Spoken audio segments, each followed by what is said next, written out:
What if everything you know about human history is wrong? What if thousands of years before the pyramids of Egypt, before Stonehenge, before the first cities of Mesopotamia, there existed civilizations so advanced that their technology still baffles modern engineers? This is not science fiction. This is the forbidden archaeology the establishment doesn't want you to see. From the underwater ruins of Japan to the 20,000-year-old pyramid in Indonesia. From the bronze masks of China that look like aliens to the stone puzzle of Bolivia that required CNC machines. Today we travel across the globe to explore 5 lost worlds, civilizations that challenge everything we thought we knew about our past. Some are buried under jungles. Some lie at the bottom of the ocean. But all of them share one thing: they don't fit the official timeline. History is about to get a lot stranger. In 1929, a farmer named Yan Daoqing was digging a well near the city of Chengdu in Sichuan province, China. His shovel hit something hard. He dug further and uncovered a stash of jade artifacts, hundreds of pieces. But Yan was superstitious. He feared the spirits of the dead would curse his family if he told anyone. So he kept quiet for years, secretly selling the jade on the black market. It was not until 1986 that the world learned the truth. Archaeologists excavated 2 massive ritual pits. What they found inside was unlike anything ever discovered in China. Let me describe what they found. First, the bronze masks. These are huge, up to 60 centimeters wide. They have bulging eyes protruding on stalks like periscopes. The ears are enormous, shaped like wings. Some have gold foil covering parts of the face. They do not look human. They look like something from another world. Then there is the bronze tree. 4 meters tall, cast in bronze with branches, fruits, birds and dragons. It is the largest bronze artifact ever found from the ancient world. How did they cast something this complex 3,000 years ago? Gold items including a 1.43-meter-long gold scepter and a 280-gram gold mask discovered in 2021 decorated with patterns of fish and arrow symbols that nobody can fully decipher. Between 2020 and 2021, 8 new pits were discovered at Sangsingdui. The scale of the site is enormous. Archaeologists believe they have only uncovered a tiny fraction of the ancient city. Here's what makes Sangsingdui truly baffling. First, no written language. This civilization produced tons of sophisticated artifacts but left 0 writing. Not a single character. How did they organize complex construction without writing? Second, the artifacts were deliberately destroyed and buried. The masks are broken. The bronze tree is smashed. Everything was burned. This was a ritual killing of sacred objects. Third, the style is completely alien to Chinese culture. This is not Shang Dynasty. It is something else entirely. The bulging eyes, the huge ears, some researchers suggest these represent deities or even extraterrestrial visitors wearing helmets. Fourth, the civilization vanished around 1100 BC. No signs of war. No natural disaster. They simply packed up their gods, broke them, buried them and disappeared. The official theory is that Sangsingdui was the ancient kingdom of Shu, a contemporary of the Shang dynasty but culturally distinct. But alternative theorists point to something more intriguing. What if these masks with periscope eyes are not deities but astronauts? The sheer scale of Sangsingdui is staggering. The bronze masks are not just unusual, they are technologically advanced. The stalks holding the pupils are hollow, cast using the lost wax method, a technique that requires precise temperature control. The bronze tree required multiple castings assembled together. Metallurgical analysis shows the alloy composition is different from contemporary Shang bronzes, suggesting a separate technological tradition. The gold scepter at 1.43 meters is wrapped around a wooden core now decayed. It depicts human heads with feathered headdresses, fish and arrows. This iconography is completely unknown in Chinese civilization. The closest parallels are found in Southeast Asian and Pacific Island cultures thousands of kilometers away. 8 pits have been discovered since 2020. Pit 3 contained the 280-gram gold mask so thin it is almost paper-like. Pit 4 contained thousands of cowrie shells used as currency, indicating extensive trade networks. Pit 7 contained a rectangular bronze box with a snake design never seen before. The scale of intentional destruction is also remarkable. The artifacts were smashed, burned, and buried in layers. Some items were bent and twisted before being discarded. This was not destruction by enemies but by the people themselves. A deliberate ritual closing of the sacred space. In 2021, the world saw something extraordinary. Archaeologists at Sangsingdui uncovered a complete gold mask weighing 280 grams. It is exceptionally thin with stunning craftsmanship, found folded and crumpled as if deliberately discarded. The same season uncovered thousands of new artifacts, including ivory elephant tusks, more than 500 pieces. Elephants did not live in Sichuan. The ivory was imported from Southeast Asia or India, proving extensive trade networks. The bronze heads have gold foil covering the face. Others have traces of paint suggesting they were brightly colored. Hair is styled in braids, unlike the topknots of Shang China. The most recent interpretation suggests Sangsingdui was a ritual center used by multiple cultures. A neutral ground where different groups gathered for ceremonies. This would explain the unique mixture of styles. But why would multiple cultures bury their most precious objects and never return? A place where the kingdom's elite gathered to perform ceremonies. Then, for reasons unknown, the entire site was decommissioned and sealed forever. Imagine a bronze mask with eyes like telescopes. The pupils protrude 5 centimeters from the sockets on thin stalks. The ears extend outward like radar dishes. The eyebrows are thick and angular. The mouth is wide and unsmiling. The bronze tree rises nearly 4 meters. On its branches sit mythical birds. A dragon coils around the trunk. Tiny bells once hung from the branches. It took years to reconstruct from fragments. Sangsingdui remains one of the greatest archaeological mysteries of the 20th century. And it is only the beginning. Deep in the jungles of West Java, Indonesia, there is a sacred mountain. Its name is Gunung Padang, which translates to Mountain of Light. Local shamans have considered this place holy for centuries. They called it Pundan Berundak, the steppe sanctuary. In 1914, Dutch colonizers documented it as a megalithic site. But nobody realized its true significance until 2011, when a geologist named Danny Hillman Nadawajaja took a closer look. What he saw made him question everything. Nadawajaja team used ground-penetrating radar, seismic tomography, and core drilling to probe deep into the hill. Archaeologists believe they have only uncovered a tiny fraction of the ancient city. The mystery. Here's what makes Sangsingdui truly baffling. First, no written language. This civilization produced tons of sophisticated artifacts but left zero writing. Not a single character. How did they organize complex construction without writing? Second, the artifacts were deliberately destroyed and buried. The masks are broken. The bronze tree is smashed. Everything was burned. This was a ritual killing of sacred objects. Third, the style is completely alien to Chinese culture. This is not Shang Dynasty. It is something else entirely. The bulging eyes, the huge ears, some researchers suggest these represent deities or even extraterrestrial visitors wearing helmets. Fourth, the civilization vanished around 1100 BC. They simply packed up their gods, broke them, buried them, and disappeared. The official theory is that Sangsingdui was the ancient kingdom of Shu, a contemporary of the Shang dynasty but culturally distinct. But alternative theorists point to something more intriguing. What if these masks with periscope eyes are not deities but astronauts? The artifacts, deeper look. The sheer scale of Sangsingdui is staggering. The bronze masks are not just unusual, they are technologically advanced. The stalks holding the pupils are hollow, cast using the lost wax method, a technique that requires precise temperature control. The bronze tree required multiple castings assembled together.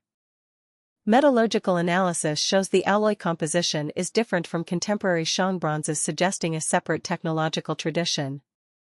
The gold scepter at 1.43 meters is wrapped around a wooden core now decayed. It depicts human heads with feathered headdresses, fish, and arrows. This iconography is completely unknown in Chinese civilization. The closest parallels are found in Southeast Asian and Pacific Island cultures thousands of kilometers away. 8 pits have been discovered since 2020. Pit 3 contained the 280-gram gold mask so thin it is almost paper-like. Pit 4 contained thousands of cowrie shells used as currency, indicating extensive trade networks. Pit 7 contained a rectangular bronze box with a snake design never seen before.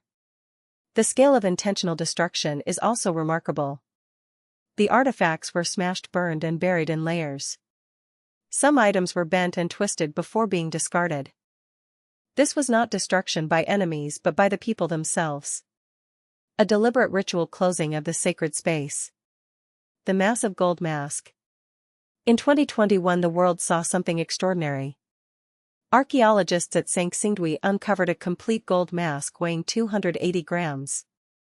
It is exceptionally thin with stunning craftsmanship, found folded and crumpled as if deliberately discarded.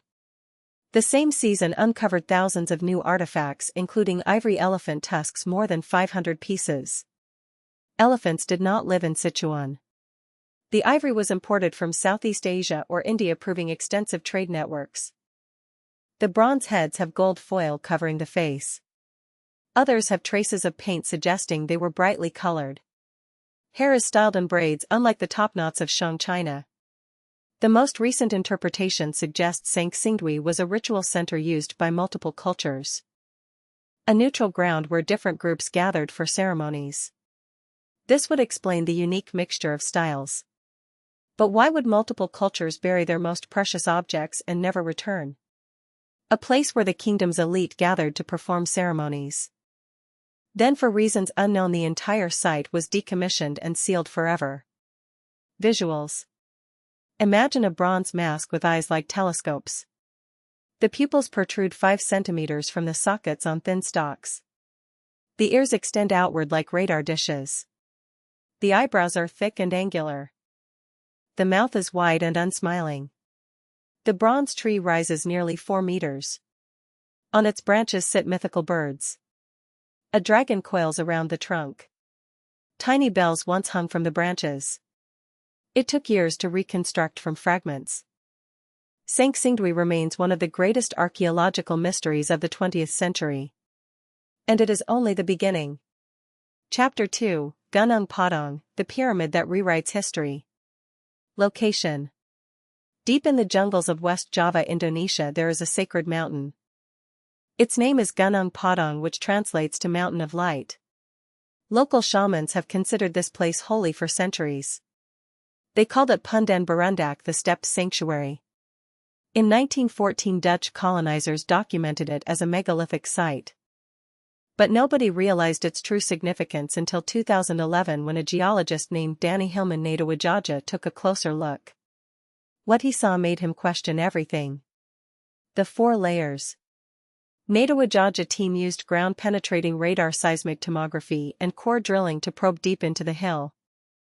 What they found was a structure built in 4 distinct layers. Layer 1, the surface terrace, about 2,500 to 3,500 years old. This is what tourists see today. Step terraces made of basalt columns. Archaeologists accept this as man-made. Layer 2 at 3 to 4 meters depth. Another layer of tightly fitted columns, but this one is 8,000 to 9,500 years old. The gaps between stones contain what appears to be artificial mortar. Layer 3 at 10 to 12 meters depth. Ground-penetrating radar revealed massive hollow chambers. Carbon dating gives 11,000 to 13,000 years. Layer 4 at 30 meters depth. The heart of the pyramid. Core samples brought up what looks like cement between the stones. Beta Analytic in Miami carbon dated the material. The result was 22,000 to 24,000 years BC. That is around 26,000 years old. 26,000 years ago, someone was building a massive pyramid on Java. This was during the last ice age. Sea levels were 100 meters lower. Australia was connected to Asia by land. The controversy. You would think this discovery would make front-page news. Instead, it triggered a war between geologists and archaeologists.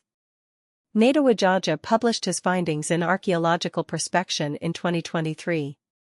Graham Hancock featured Gunung Padang in his Netflix series Ancient Apocalypse. But in March 2024 the paper was retracted. The journal said the authors violated publication rules and that interpretations are not supported by evidence. Mainstream archaeology was furious. Professor Harry Truman Simanjuntak said Neda Wajaja is a geologist, not an archaeologist. Those core drills destroyed potential artifacts. The carbon dates date organic material that seeped into cracks, not the construction itself. Critics say the basalt columns are just columnar jointing in natural volcanic formation. The same phenomenon as the giant causeway in Ireland. Just cooled lava that cracked into hexagons. But Neda Wajaja fights back. The columns have sharp edges with no erosion. The stones are fitted like a puzzle. Between layers we found artificial bonding materials. This is architecture, not nature. The Indonesian government banned further excavations in 2014. Conspiracy theorists smell a cover-up. Deeper into the controversy. The retraction of Neda Wajaja paper in 2024 was a major blow to alternative researchers. But the story does not end there. In 2023, a separate team of independent researchers conducted their own survey of Gunung Padang using different equipment. They confirmed the presence of hollow chambers at depth. The Indonesian Institute of Sciences LIPI remains officially neutral. They say the site requires further study but no funding has been allocated. The government maintains the excavation ban through 2024. Gunung Padang sits in a region known for volcanic activity. Critics argue this makes the dating unreliable. But supporters counter that the same volcanic activity would have destroyed a natural hill, not created artificial layers. The debate has become deeply political. National pride is involved. The idea that Indonesia holds the world's oldest pyramid is attractive to some and embarrassing to others. Visuals of the site. Photographs of Gunung Padang show a surreal landscape. Columns of volcanic stone protrude from the hillside at various angles like the ruins of some ancient machine. Moss and vegetation have claimed the surface, but the underlying geometry is unmistakable. At sunrise, mist rises from the surrounding jungle and the terraces seem to float above the trees. Local mystics gather here at dawn to meditate, claiming the site has powerful energy. The comparison with Göbekli Tepe is inevitable. Both sites were deliberately buried. Both predate any known civilization. Both challenge the narrative of linear human progress. Theories. If Gunung Padang is a man-made pyramid from 20,000 BC, it would be the oldest on Earth by 10,000 years. Theory 1. Sundaland, the lost continent. During the Ice Age, Southeast Asia was a vast landmass called Sundaland. An advanced civilization lived there and Gunung Padang was their sacred pyramid. When the ice melted, their cities sank beneath the rising seas. Theory 2. The mother civilization connecting to Göbekli Tepe, Puma Punku and the pyramids of Egypt. All built by the same unknown global civilization. Theory 3. An energy portal. Some mystics claim measurable electromagnetic anomalies. Was it an ancient power plant? Visual description. Picture yourself walking up 100 stone steps in the tropical jungle of West Java. Then you step onto a terrace. Before you is a giant stone mosaic. Thousands of dark gray, almost black basalt columns. Each is a perfect hexagon like a giant pencil. They lie horizontally, tightly fitted, forming walls and terraces. Covered in bright green moss and orange lichen. 5 terraces rise like steps. The top terrace is almost a perfect square, 100 by 100 meters. At its center, a small burial mound, the legendary tomb of King Siliwangi. Ancient cataclysm. The dating of Gunung Padang lowest layer to 26,000 years ago coincides with a fascinating period. The Loschamp event, a geomagnetic reversal, occurred around 41,000 years ago, weakening Earth's magnetic field. More directly, the end of the last ice age around 12,000 years ago brought massive flooding. Sundaland, the land bridge connecting Southeast Asian islands, was submerged. Any coastal cities built by the Gunung Padang builders would now lie under the sea. Nadawajaja believes his pyramid is one structure in a network. He points to satellite imagery showing rectangular patterns under the seabed north of Java. These could be man-made structures or natural formations. Without underwater archaeology we cannot know. Mystical significance. Gunung Padang has become a pilgrimage site for mystics. They claim the terraces correspond to energy centers and the veil between worlds is thin here. The name Padang can also mean enlightenment. Mountain of Light may refer to spiritual illumination. The pyramid may have been a place of initiation. Whether it is 26,000 or 2,500 years old, its spiritual significance is undeniable. Chapter 3, Yonaguni, the underwater city of Japan. Discovery. It is 1985. A dive instructor named Kihachiro Aratake is exploring waters off Yonaguni Island, the westernmost point of Japan. He is looking for hammerhead sharks, nothing more. He dives to 25 meters. And there in the blue twilight he sees it. A massive stone structure. A triangular archway. A platform that looks like a submerged pyramid. Professor Masaaki Kimura from the University of the Ryukyus arrived to investigate. He would spend 3 decades studying this site, convinced it was man-made. The structure. The monument is a massive plateau of sandstone and shale 100 by 50 meters rising 25 meters from the ocean floor. 5-step terraces like a giant staircase. A 30-meter straight wall with a perfectly flat surface. Triangular openings that look like doorways. Parallel channels carved into the rock, possibly an ancient water system. A circular pool on the top platform. Rows of small circular holes identical in size and depth spaced at regular intervals. These are the post holes and they do not happen naturally. On the southern face a stone rosette, a cup-shaped depression with rays radiating outward resembling a carved symbol. At the base divers found a stone mallet with a groove shaped for a hand to grip. Stone tools and pottery fragments from the Jomon period. The Great Debate. Professor Kimura argues for artificial construction. He points to perfect symmetry and right angles. Nature creates chaos, not 90-degree corners. The post holes are too regular. The triangular arches show sophisticated engineering. But Boston University geologist Robert Schoch disagrees. He dove the site twice. He says the soft sandstone naturally fractures along parallel bedding planes. The steps are tectonic cracks. The triangular doorways are intersecting fault lines. The post holes are marine borer, sea urchins and clams. Even Schoch admits some elements, the straight wall, the symmetrical road, look suspiciously worked. He concedes some human modification. But the overall structure natural. The timeline. If Yonaguni is artificial, it was built before the end of the last ice age. Sea levels were 40 meters lower then. Yonaguni stood on dry land. Around 10,000 to 12,000 years ago the glaciers melted. This makes it contemporaneous with Göbekli Tepe, the 11,500-year-old temple in Turkey.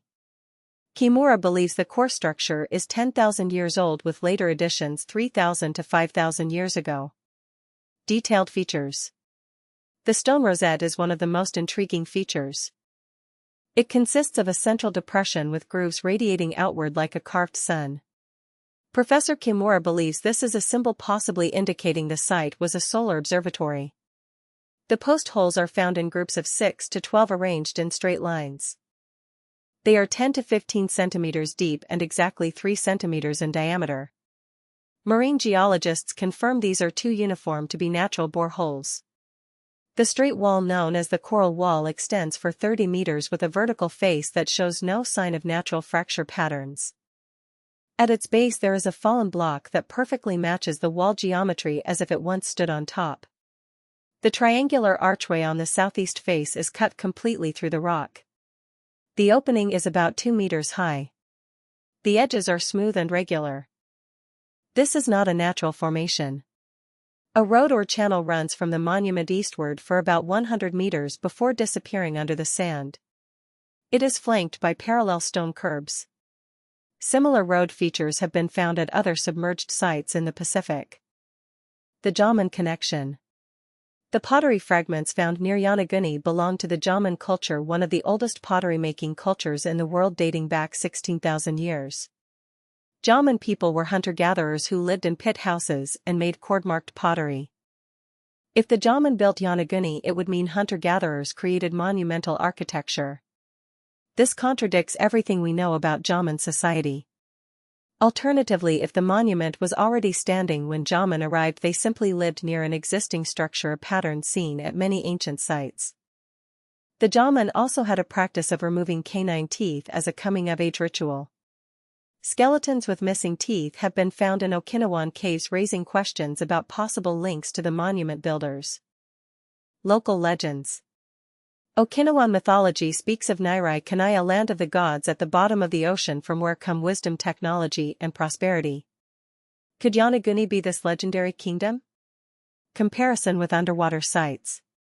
Yonaguni is not alone. In 2001, sonar off Cuba detected geometric structures at 700 meters depth, including pyramid-like formations. Off India, in the Gulf of Kambad, a submerged city was found at 40 meters with wood carbon dated to 9,500 years. In the Mediterranean, the city of Heraklion was discovered off Egypt but is only 1,200 years old.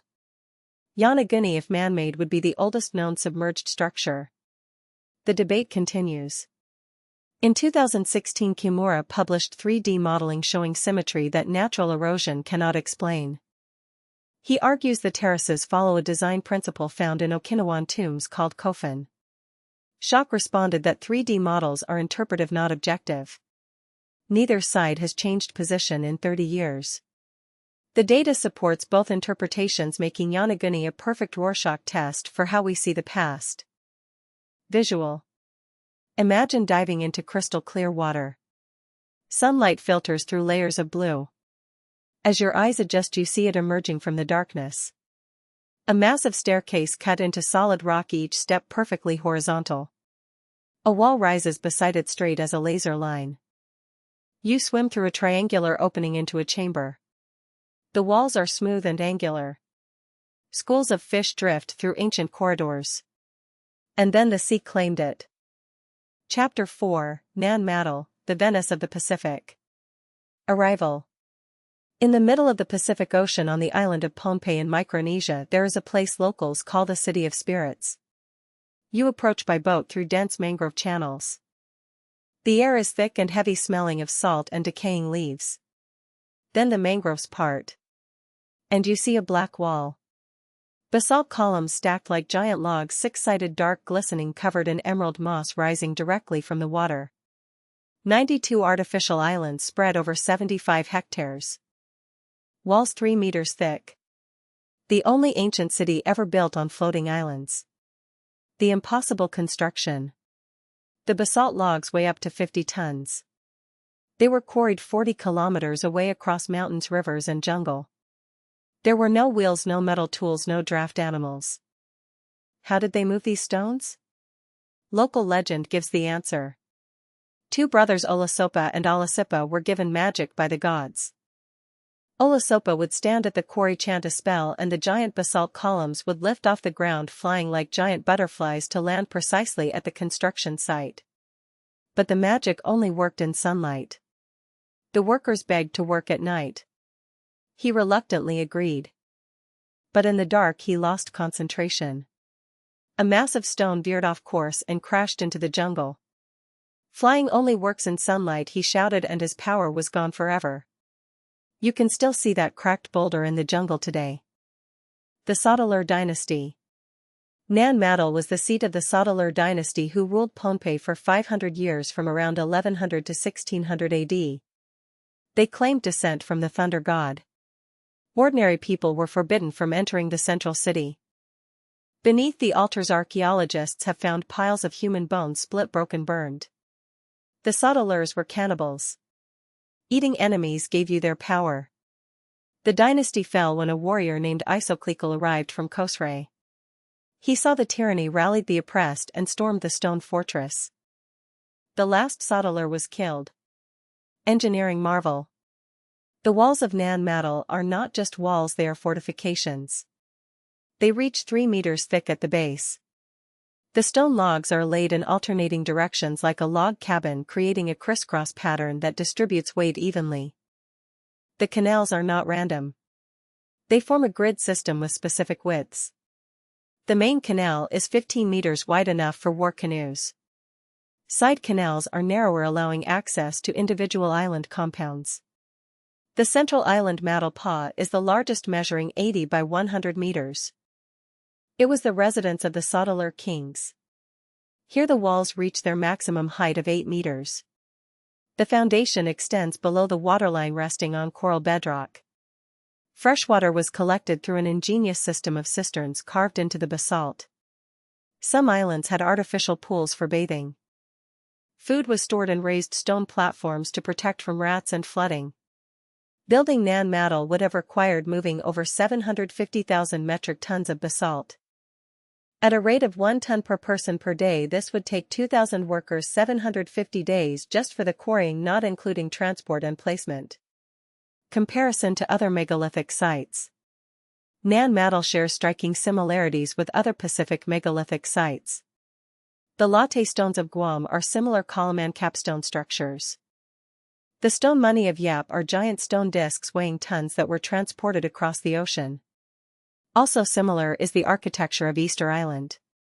The Moai platforms Ahu use the same technique of stacking large stone blocks without mortar.